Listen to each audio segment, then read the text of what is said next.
Okay. Well, welcome everyone to the Lord of the Rings online casual stroll through Evendim.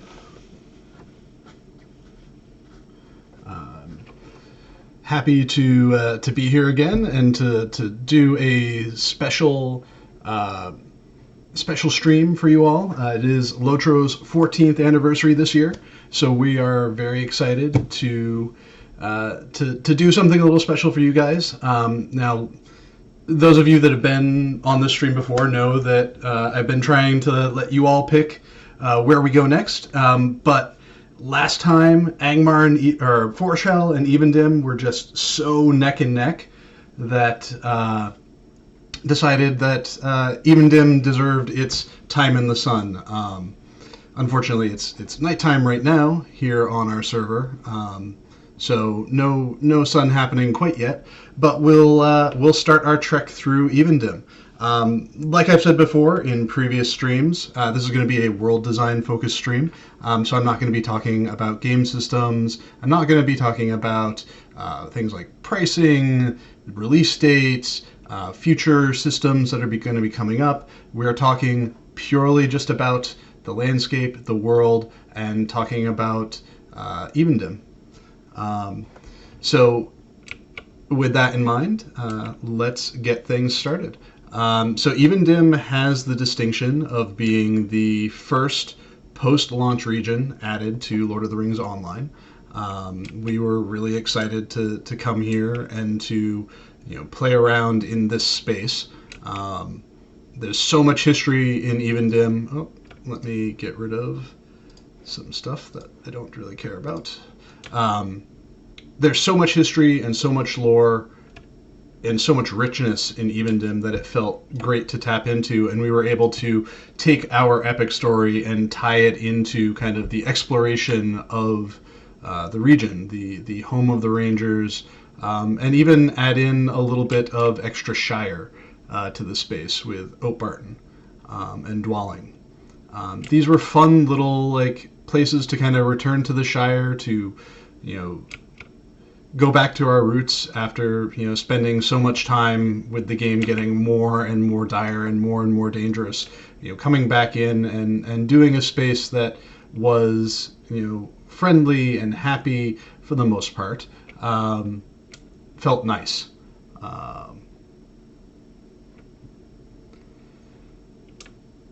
So after the launch of Evendim, there was also the farm that was added up the hill here, which I admit it was not something I had my hand directly in, so I do not know, or I do not remember the name of it specifically. But we'll go up and take a quick look at this as well.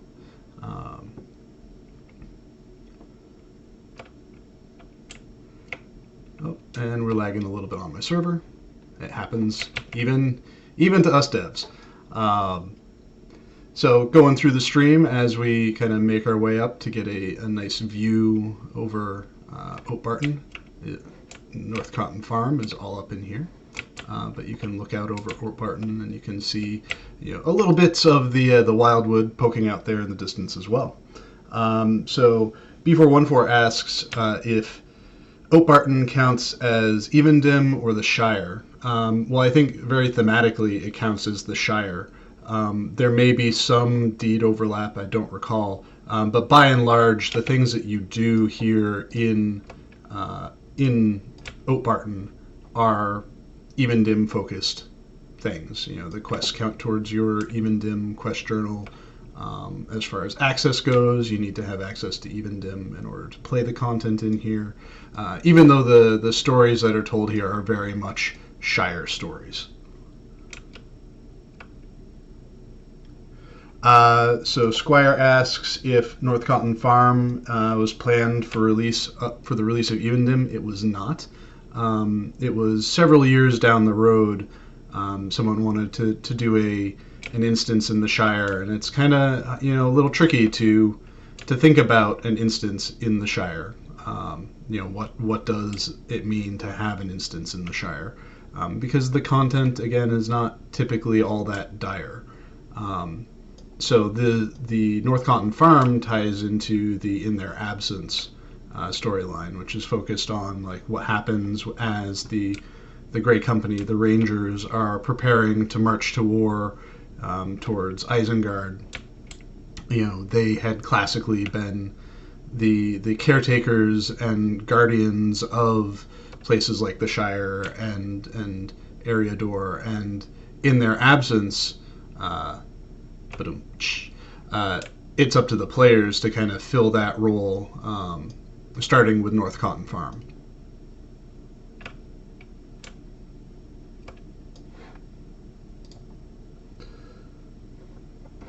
So, Soft Snake GR asks, are the Colossi statues over the river written in the books, or you made them by some kind of inspiration? I don't recall specifically, actually. I would guess that they're a creation of ours to kind of showcase the majesty of old Arnor. So as we proceed down the hill, we come into Dwalling, which is another hobbit village, though this one has been overrun by brigands. There's some great storytelling in here for those of you that like kind of deep cut lore. Some of the characters here, our friends here, Bob Greeneves, Hob Hillbrow, and Ronald Dwale, they are effectively representations of J.R. Tolkien, C.S. Lewis, and the other Inklings. And this is kind of our little homage to those writers. There is a Tolkien short story about a boy who has a little cast metal dog, I believe, and that makes an appearance in this content as well.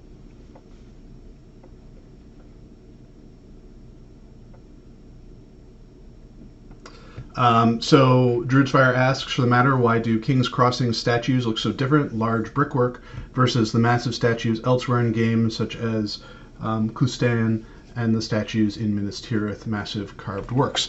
I think I'm going to defer to that as being a difference in artists. Different artists working on different projects, and also as time progresses, the standards for certain assets change. The Colossus is certainly one of the largest pieces of architecture up to that point that we had in game. Like, we've had built cities and structures before, but often they were built out of several smaller pieces. The Colossi was really kind of represents the first really, really massive single piece of architecture that we've ever built. So I think the artists at the time were kind of figuring out the balance between what they needed to do to make it work and also make it look good and make it be performant. So I believe that would account for a good amount of why it is distinct and why it is different.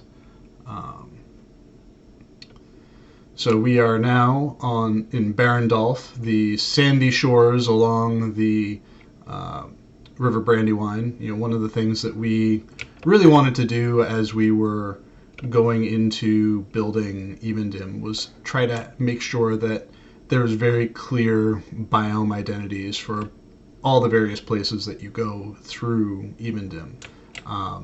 We just came through Oatbarton, which had the very heavy Shire influence.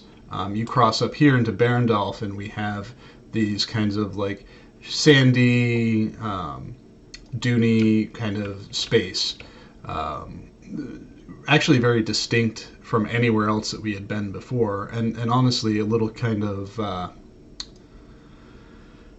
lack of foresight on our part in wanting to do kind of a beach themed space, but not really being sure if we would ever get to the point where we would be able to produce something like that. You progress further up and we have the Twilight Hills, and then there's the space in between the lake and North Downs in Partha Dweel, which we tried to make be a little bit more spooky.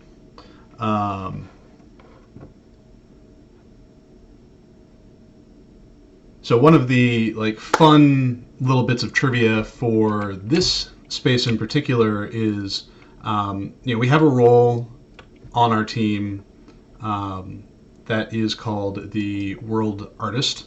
So I'm a world designer. I do dabble into art stuff, but we had a role that was focused on purely the art side of things for world design. They were often the people that were boots on the ground first, making brand new terrain textures, making any sorts of like trees or variants thereof that we needed.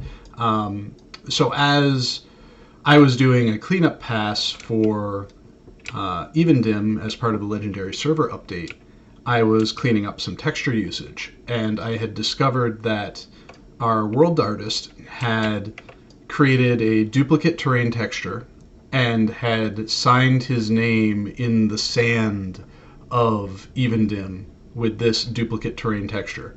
And I only discovered this because I was playing around with like shifting the colors on the sand a little bit here and there, and all of a sudden I saw his name just like pop up right in front of me, and I had to, like, he hadn't worked on the project in probably at least 10 years, maybe 12 years.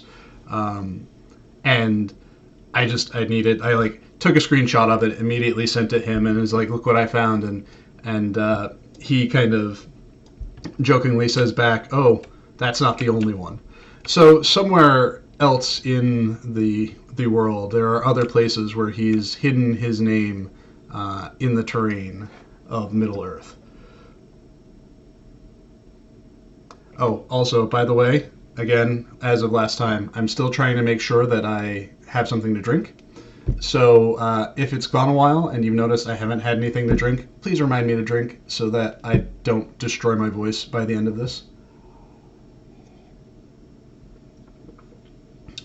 All right, let's do a quick check through some of the other questions. Timbolt asks,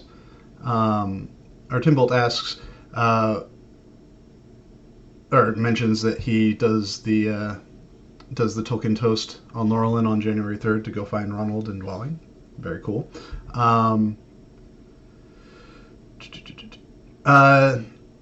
Squirrel asks if Evendim ever got a quest flow makeover. I'm not sure if it ever got a quest flow makeover. I know that there have been some tweaks and adjustments here and there, but as far as flow goes, I couldn't be certain on that. Not necessarily my forte.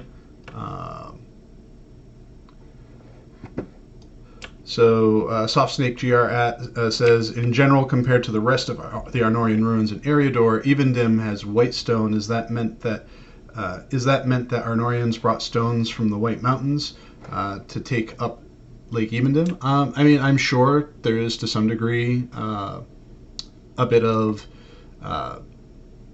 material export and import going on up and down the Brandywine River. Certainly not as grand a river as it probably is intended to be via actual, like, if we were to put this in the real world, I would imagine that the river would be much, much bigger, but for game purposes, wider. But for game purposes, it is not.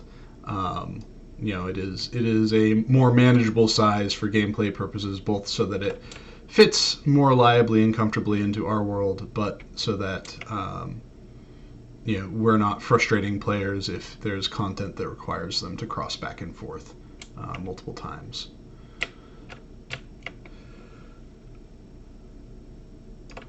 Let's see. Do you prefer, so another question from Squirrel, do you prefer to make smaller, clear, defined world or larger spaces? So I really like doing the big, broad, open spaces because I feel like that gives me a lot of room to play around with building an ecology for the space and helps push things more towards something that feels realistic. I think it's in smaller spaces, it's much easier to build something that is very evocative of a specific theme, but it's harder to make it feel like it's a world, if that makes sense.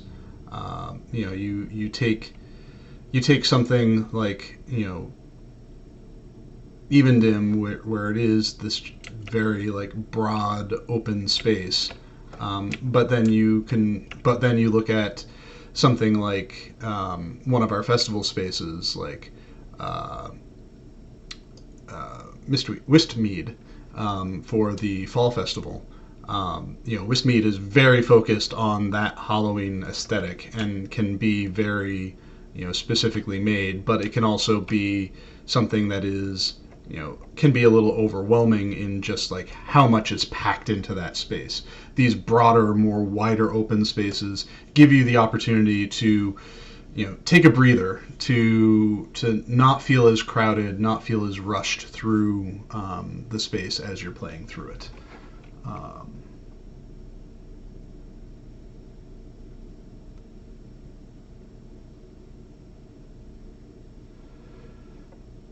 All right, so let's go through a couple more questions while we enjoy this lovely view of Anuminos and the sunrise. I may have to reset the day file a couple of times unless you are all okay with it. When I checked in earlier, it was raining and storming out in game, much like it's doing outside here. But so I may reset the day file a couple of times so that we're not dealing with the rainstorm unless, by popular demand, there's a desire to see the rain. Let's catch up on a couple more comments if I can find them, because my chat just decided to bounce all over the place on me. So I'm going to skip some of the questions that are here asking about specific NPCs. I couldn't really tell you about many of the characters here. There are a few that I know because I was involved specifically in the design of the spaces that they went in.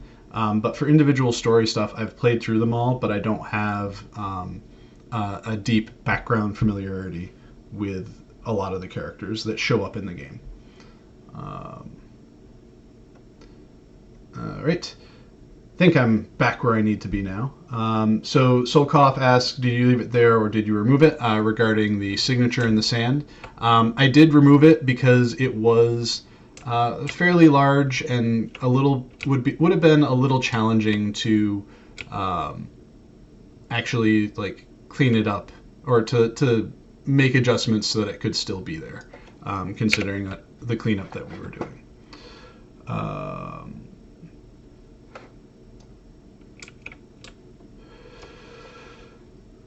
So that kind of stuff. So there's a question about the hitching posts in Rohan housing and if there's a chance that the mounts that are put on them will be able to move around a little bit. It's certainly something that we want to do. It's something that we tried to do when we initially launched the system, and it didn't work out quite the way we wanted it to. So we tabled it for the time being. Not to say that we're not going to come back to it and try to get it to work again. But for right now, they're unfortunately going to be a little static. So now we're coming up on King's Crossing and the Colossus of Evendim. He's looking a little shiny here thanks to the new per pixel attenuation stuff. This might be a good asset for us to take a look at as far as adjusting the normal maps and specularity on it.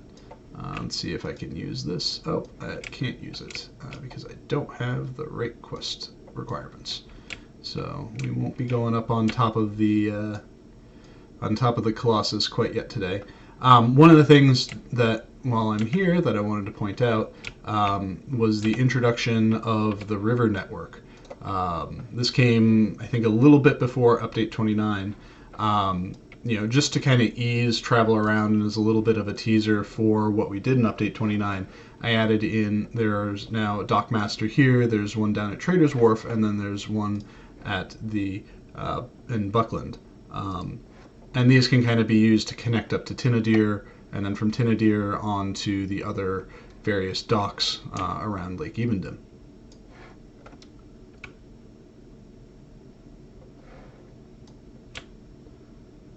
Druidfire asks, are there any screenshots in a dev folder somewhere showing Anuminos without the water? I forget offhand whether the city sank into the lake or the lake slowly filled in over time.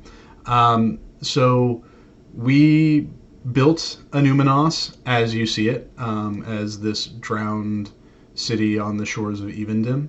I think based off of kind of how the lake, the levels of the water that the lake is at, and of the Brandywine River, at least in terms of how it was built, it makes more sense that it kind of sank in. I am sure that one of our lore folk could more specifically say, all of this dread, could more specifically say whether it sank or if the water levels rose. Probably in some parts of it, particularly the lower cellars and catacombs of the space, is probably more B, water creeping in, than them sinking, because they're below level. But so Obi in the Ocean mentions that cosmetic pet housing items do move around nicely, and that's correct, and it's because it's a different kind of character. The cosmetic pets on hooks are still effectively using the cosmetic pet back end, so they have the brains to know how to move around. Whereas horses, the goats, the horses, all the mounts, they're not technically their own independent functioning things. Mounts are effectively a visual effect that is applied to a character, that allows the character to look differently while they're mounted. So they're very different kinds of implementations. So we're making our way back over into the North Downs real quick, because this was another thing that we were really excited to do with the launch of the game. This gate was up here. This was totally walled off. There was no way in, though I'm sure some people managed to find their way in. But there was no way in here. And with the Evendim update, we broke down the wall, and it was kind of an exciting time for new players who had played through the Shadows of Angmar. They had gotten to Angmar, they were familiar with the space, and they were able to see the change in the world as they approached in through here.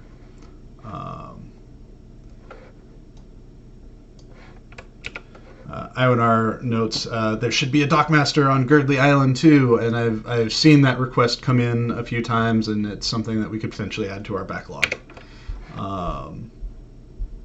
And I'm being reminded to take a drink.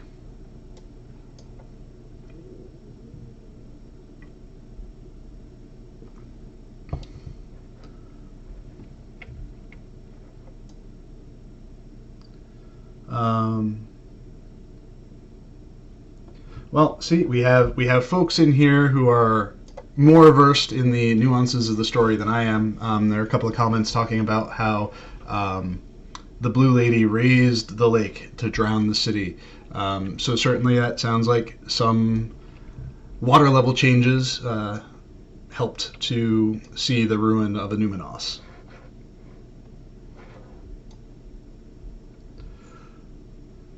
So Soft Snake asks, was Evendim always on the agenda to be the first post-launch region? We had a lot of different ideas about where we were wanting to go, well before we started building the space.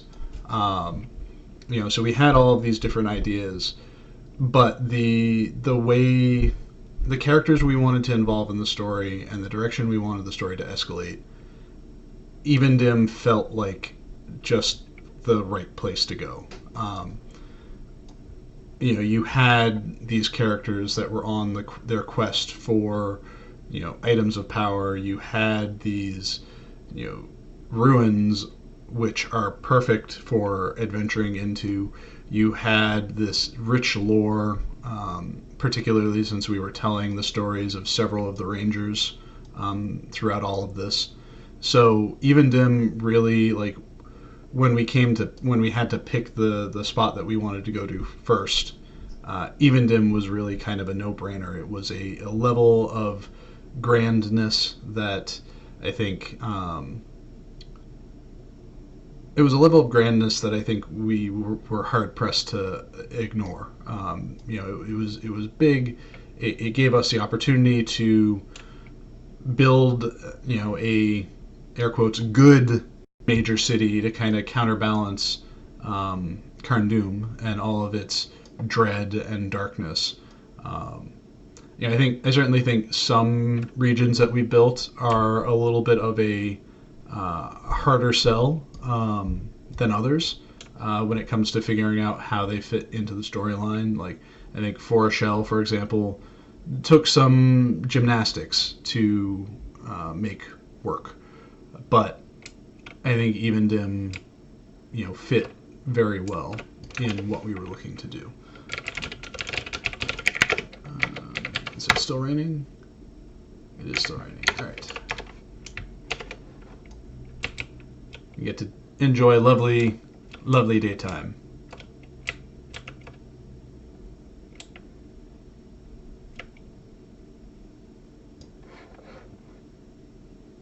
All right. Let's go a little bit to the north. Where do I want to go? Actually, let's go here.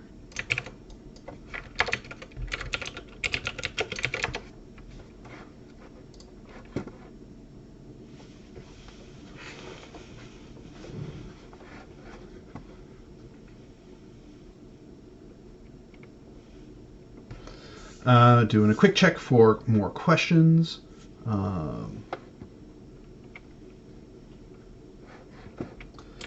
So one of the things that I don't know how fairly quickly it changed after the launch of Evendim, but when after players had been playing it in a while, there was the complaint of Everswim. We kind of all jokingly love it. And so as part of that, we introduced the Dockmasters to around the lake. So they'll bop you around to a variety of different locations that were previously either a very long swim across the lake or a very long run around its perimeter. I think these helped a lot. They kind of broke convention on what we did for travel at the time. We really wanted to make sure that there was a visual representation of you getting on something, even if it was to go just for a little bit to teleport. We still wanted to have that, but the feedback that we had regarding Evendim felt like it was important enough for us to kind of break that convention in order to provide that functionality, so that players wouldn't be as hindered by the size of the lake.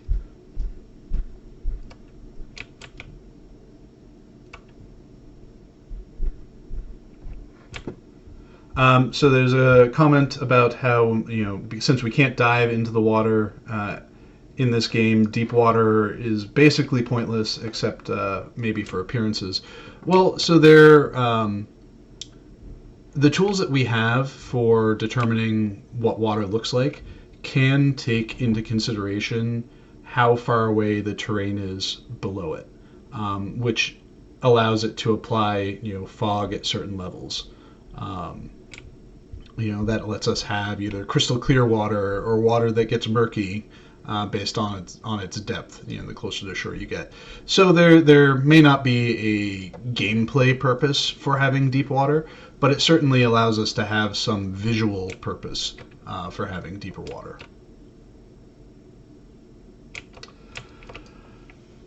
All right, let's do another quick catch-up. Slow boat travel chances. Were there any plans to make boat traveling? So we'll kind of cover those in there. I think if it was something that we dedicated had the time to do and could dedicate the art and engineering resources to it, I would think that boat travel is something that is high on our would be fun to have list, particularly because we've got the Brandywine River, we've got the Anduin, we've got a multitude of other larger rivers throughout Middle Earth that as we fill out the game and as we grow the game, it would be fun to be able to paddle down those rivers or to get on a small boat and take that boat, downstream. It's a matter of having the time and priority for it. It's not something that is completely off our radar, and it's stuff that actually comes up in conversation every so often amongst all of us. We like the idea, and we'd love to have an implementation similar to like what we have for our normal traveling mounts, where you could get on and you could take your boat around the pond if you wanted to. It's just a matter of the time that is needed to actually implement that. So where we're running on right now in the Twisted Grove, this is an example of kind of one of our earliest attempts at building a exterior cave space using assets for ceilings and whatnot. This was before we had our dual height map technology that we introduced with Moria. And I think there's some degree of success here. Certainly this is an older space, so it's not as high detail as other spaces might be. I remember playing through this with my burglar, and at the time having it be like really challenging because like, wow, everything in here is signature, and it's so hard to imagine fighting more than one or two of them. But looking at that now, and seeing the power level of characters now, laughing at the idea of only being able to fight two signatures. All right, another quick check. Are we getting soft shorelines back in DX 10 and 11 graphics? Bloodborne asks. So the soft shorelines are a feature that we think still exists, and certain water types they do exist in still. Like you can see here, this still exists to some degree. From conversations with our tech art team, it just may be that we need, changes were made, and we need to, in order to really take advantage of the soft shorelines again, we need to go back and take a look at some of the water types and see if we can make tweaks and adjustments to them to kind of reestablish that look and feel. Evendim was also the first place we saw an Ent. Yes, it was outside of Fellowship maneuvers, I believe. I think that was the Fellowship maneuvers were, you can see an Ent in the kind of like the red stomp effect, I believe. And the Lore Master also has an Ent ability, but I believe Evendim was the first place that we were introduced to an Ent NPC. All right, I'm gonna have to get my feet wet. All right.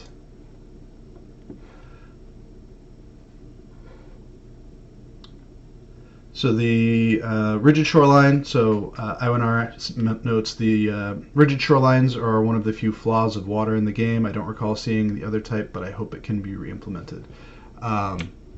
So the rigid shorelines, some of that is a byproduct. Like you can see here, it's weird where like it's the same water type, but sometimes there's a hard edge, sometimes there isn't.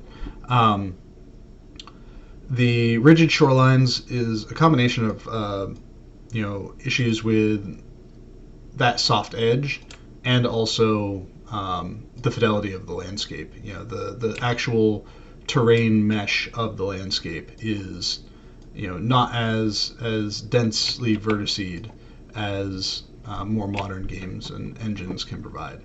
I think if the we're lagging a bit. If the game were to be revamped to the point where we could look at doing richer terrain meshes, I think we'd all certainly love to do that. It might be a little bit too late at this point in the game to do it for this game. But it's something that is like on all of our world building wish lists, is if we could ever do a richer, denser vertex map for the terrain, we would love it. And that would help so many other things. Like there's a lot of like jagged stuff that can happen on the terrain. Um, Mage Centron asks, "What are the possibilities of mounts with single person carriages behind it, like the kind Gandalf rode in the films?" I don't have any specific comments on that. We don't have any specific plans for it. But who knows? Like, I don't want to say never on things like that in the future. We certainly have some NPC-based carts that have characters on them that can move around. So it may be possible in the future. Again, much like boats, if we have the time to dedicate to it. But we like to keep ourselves busy. We've got Update 30. We've got a couple of festivals along the way. We've got Gundabad coming up. So it's kind of the question of like, when do we have time for anything outside of that? All right. So it looks like I was disconnected from my server. I'm going to try to reconnect to that real quick. See if I can get back on.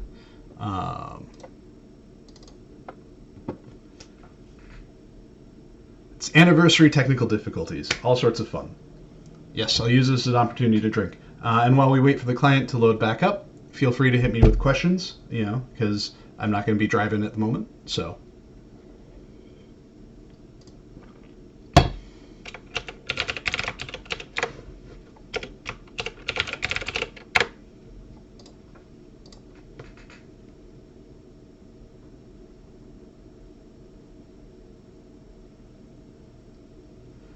So the sandcastle was a byproduct of that world artist position.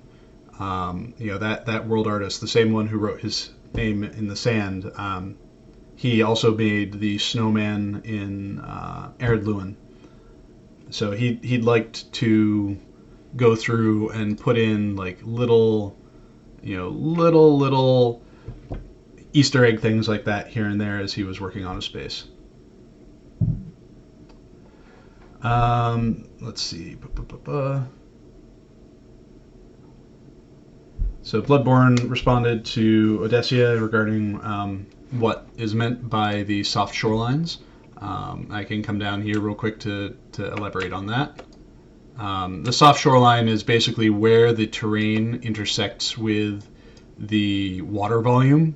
That edge is blended a little bit, so it's just not a hard line. Solkoff asks, was there a specific area in Evendim that you recall being especially difficult to build when you were working on it? Yeah, we're actually working our way over there right now. Anumenos is a big, ambitious space that has a lot of stuff going on in it, between just the complexity of building a channeled city. Anumenos was built very much in the same vein as many of our other kind of endgame spaces, where it was intended to be, a like kind of linear, open world experience, where you are trying to work your way through to that camp in Anumenos, and when you do, then that's where you can take a breather. And then you go out and you try to flip all of the keeps in Anumenos to give yourself even more breather spaces. And all of this is just as a means to an end to actually get to the instance spaces in Anumenos. So there's a lot of complexity going on here, and a lot of kind of precursor work to the kinds of things that you see us doing in terms of complexity in like Minas Tirith, in Mordor, in Gondor in general, even in Elderslade and the White Mountains and Yarnfast. Like, just Anumenos was the space that kind of showed us that we could do cities. I think Breland was at that point kind of our biggest, most dense city, but Anumenos kind of tried to take it one step further and make it a gameplay space more so than a social space. Um,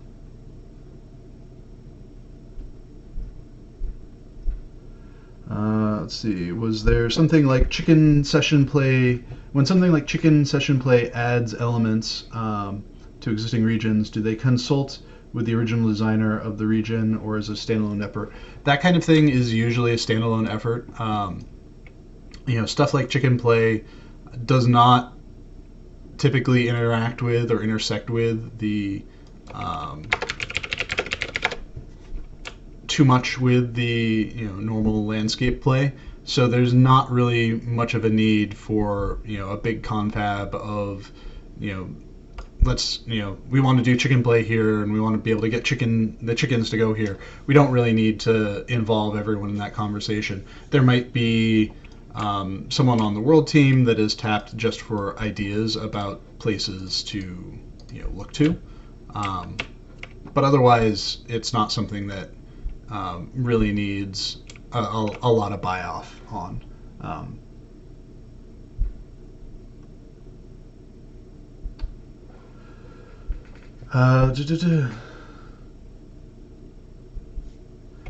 So Numinos, yeah. So there has been kind of these dreams that a lot of us have had in our head of like, okay, so we've kind of broken the seal on these back in time regions. There are so many like fun ruins to see how things could look or could have looked in their pristine versions. Not even just here in Numinos, but you go to Eregion and you go into even going into Elderslade and going into the White Mountains, like there are a lot of cool ruins that it would be fun to see what they ultimately originally looked like. And I think from a storytelling perspective, we're not afraid to go back and tell those stories. Not to say that we were afraid to go back and tell those kinds of stories before, but I think it's something that we experimented with in Mordor Besieged, and the concept of it was well received, and it's something that we think there's good info and good lore to mine out of doing those kinds of things.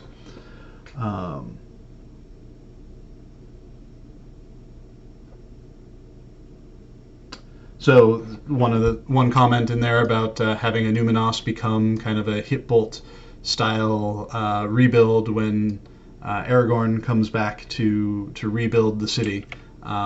Certainly would be a very large and ambitious Hitbolt, considering how big this city is. The tricky thing with Hitbolt too is we can do a lot of visual changes with our phasing technology. But Hitbolt doesn't allow us to do physical changes. So we can't do changes to the physical space, like what you would be able to collide with, like these walls here, using the Hitbolt tech, because we have to maintain that physical shape for every player, regardless of what phase they're in.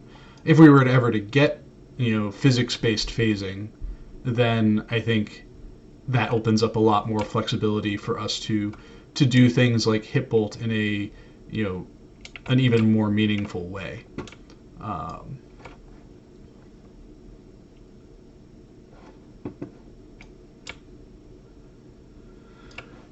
Let's see. So lots of future questions that I'm seeing. Things about the future of certain areas, such as the future of Trestlebridge rebuild, future of Shire and the scouring of the Shire, and those are all things that are just going to have to be kind of wait and see. Are there any particular locations that you have worked on that's still not you that you just can't fix? I think it depends on what you mean by just can't fix. Certainly, like, I look back at some of the old artwork that I created back before I became a world designer for the project and kind of cringe whenever I see someone using it. I think about some of the instance spaces, especially running through them and seeing how low detail they are, and kind of being like, I wish I had the time to go back and clean those up, add some more detail, do lighting better, basically take all of the lessons that I've learned over the years and apply them to old spaces. But then I have to stop and think, like, how much value does doing something like that actually add? And if it's just a one-off thing, it's hard to really justify that sometimes. I think Legendary Worlds were a great opportunity for us to do some of that kind of light touch, go through, clean up, and polish. And I'm really glad that we took that opportunity, because I think some areas really did need a texture rehab, or really did need just kind of that little fresh coat of paint on them, in order to feel a bit more modern. I think the newer regions in the game need that less, and I think that's a good thing, and it shows that we've been able to, like, grow and advance what we do in world design, and have learned a lot of lessons over time.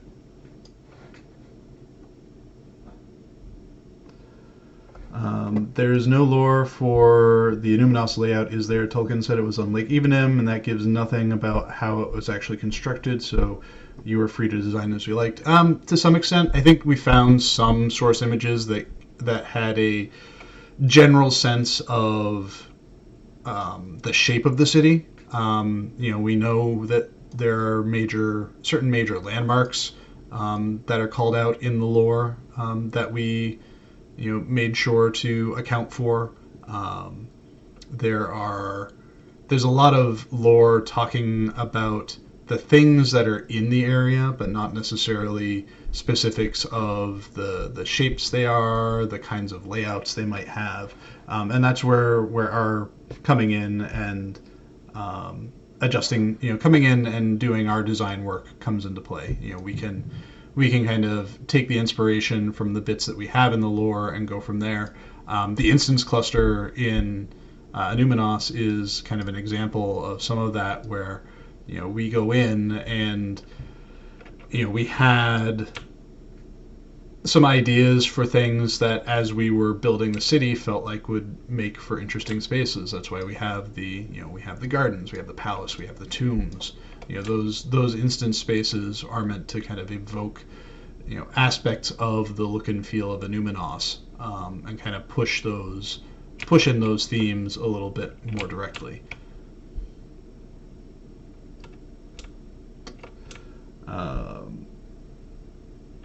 Let's go down through some more questions.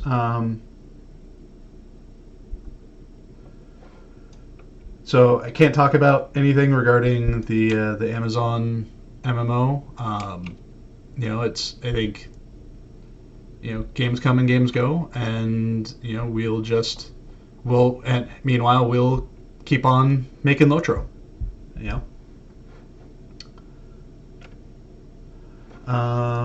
Lots of love for the Sunken City. Firmly fixed in my mind how a Numinos is, even though I don't think it's that way in the book explicitly. Again, I think there are a lot of details that we filled in. Certainly, we needed more details on certain things in order to actually build something that was a city. And he nails the jump. How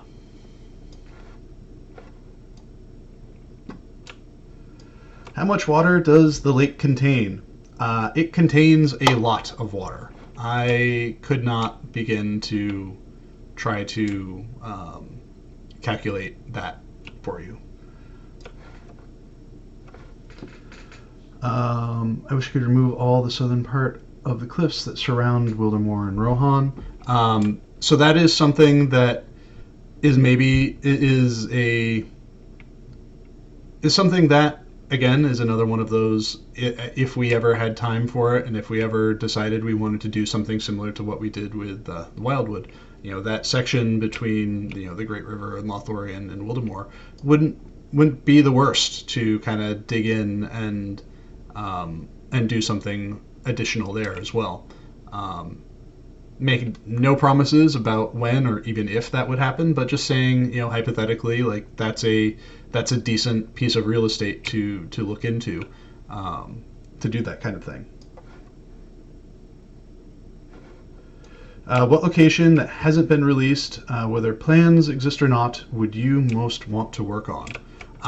So I know I've mentioned it a few times before. One of the things that kind of I feel the saddest about in all of Lord of the Rings is the fact that Ered Luin is kind of off on its own, in its own little pocket. And if I ever had the opportunity to connect those two, whether that's through introducing the Tower Hills or introducing additional portions of the Shire and foothills of the Blue Mountains, I would love to be able to do that. I think it's something that saying Lord of the Rings is an open world game is great, but then we have this little like pocket of land that's just kind of off on its own that I wish we could bring into the fold and make it contiguous with everything else. Other than that, like I'd love to play around in the Swan Fleet. I really enjoyed working on Eregion, and I'd love to do more similar kinds of environments. I think the landscape, we intentionally built it to suggest a broader land beyond the boundaries of Eregion, and I'd love to just fill that in. I mean, in general, there are so many little like pockets of landscape that are just asking for the walls to be torn down and for fun little pieces of content to put in. And I think the overall like positive response to things like the Wildwood means that there might be more opportunities for us to do those kinds of things in the future if that's the kind of thing that you guys like and that's the kind of thing that you want.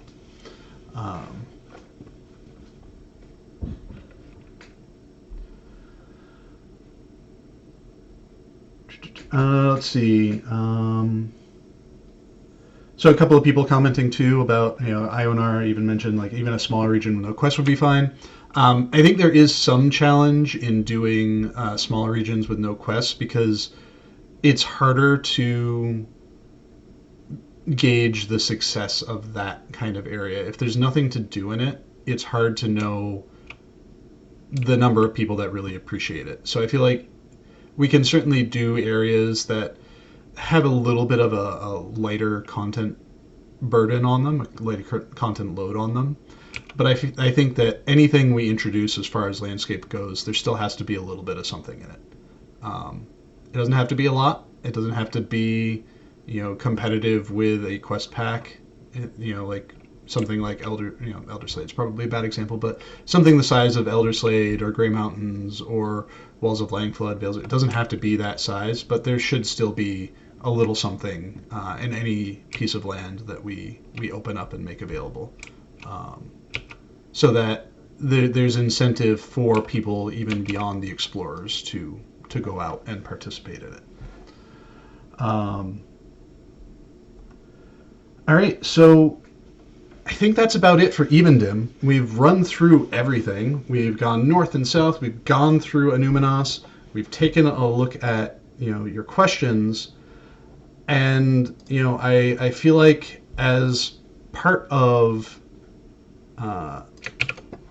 the anniversary, there's a little something that we wanted to show you guys. A little bit of a sneak preview.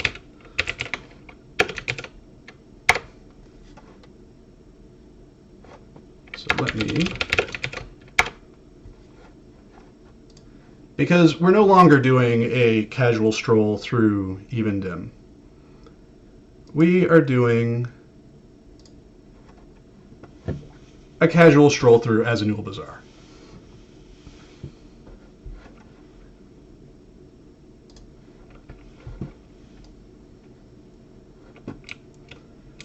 So welcome everyone to Azanul Bazaar. We're not going to do a very in-depth run through of this because we still want to give you guys some surprises. But I did want to introduce Azanul Bazaar to everyone. This is our update 30 piece of landscape.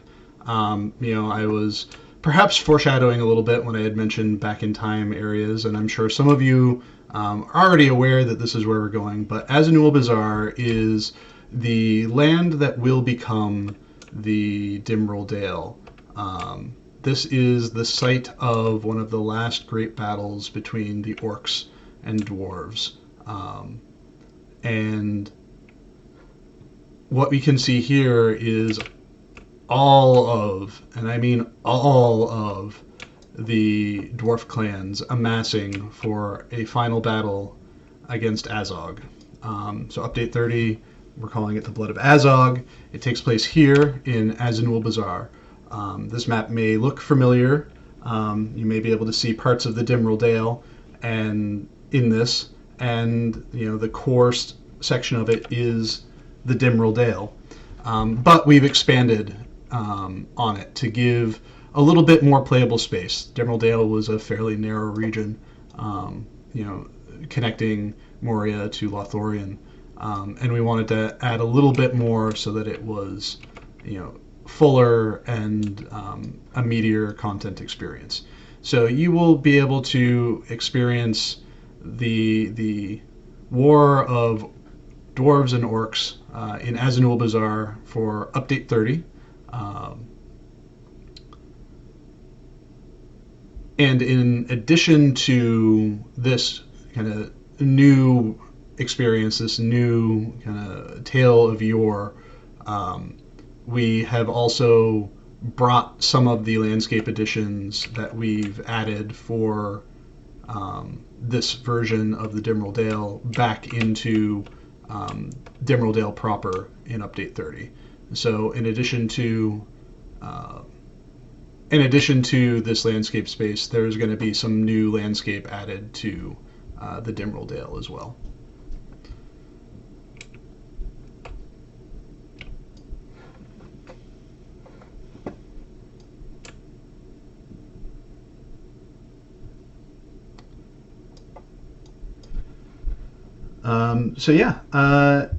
We'll run up the hill a little bit because there's one thing to show off as we climb our way up the Dimril Dale.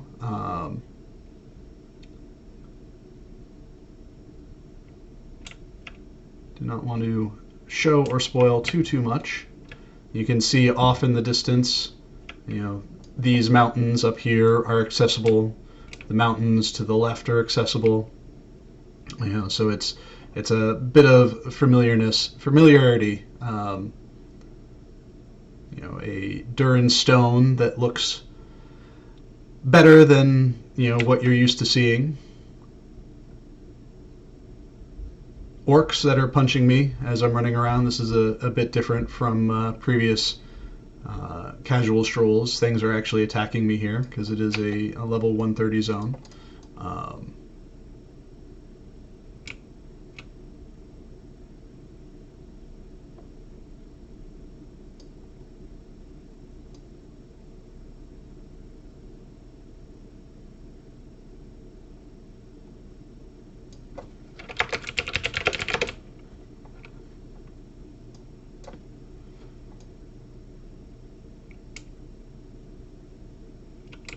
So this is all in progress currently, so nothing, visuals are not final yet. You'll notice some things popping in and out, some things may not be rendering too well, but this may be familiar to those of you who have played through the content.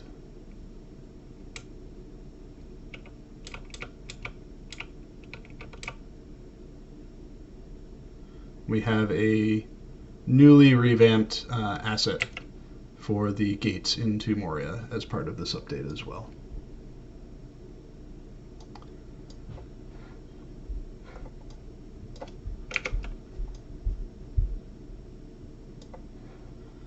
And with that, we're going to wrap it up. Thank you, everyone, and I hope that you enjoyed this casual stroll through Evendim with a side stroll into Azanul Bazaar. Everyone, please enjoy the anniversary. Thank you so much for coming here and asking me your questions. I hope again to be doing these regularly, and we'll get back to the regular schedule of letting you all pick where we go to visit. So thank you. Please log in, get your anniversary gifts, and enjoy the anniversary events, and have a good week.